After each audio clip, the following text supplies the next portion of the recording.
Hello guys, हम सब है भोजपुरिया भाई।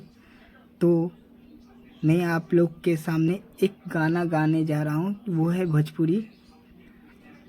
मैं तो वैसे वेस्ट बंगाल का हूँ, तो भोजपुरी हम लोग के इधर बहुत कम बोला जाता है, लेकिन कोशिश करूँगा कि मैं अपने भोजपुरी के लिए एक भोजपुरी गाना तो ज़रूर गाऊँगा।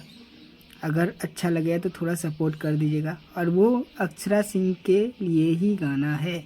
ओ जहाँ जहाँ टेकुआपन धरबू सजनिया, भाग खुल जाई ओ जमी के। ओ करे तू बनबू कनिया इरनिया, लाइल हो किस्मत से जे छीन के।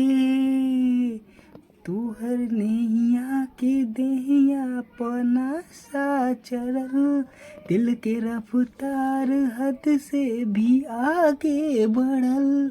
नाही मिलबू तो जाई पागल खाना, दीवाना बाड़ू अनमोल, बालू अनमोल ऐसन खजाना।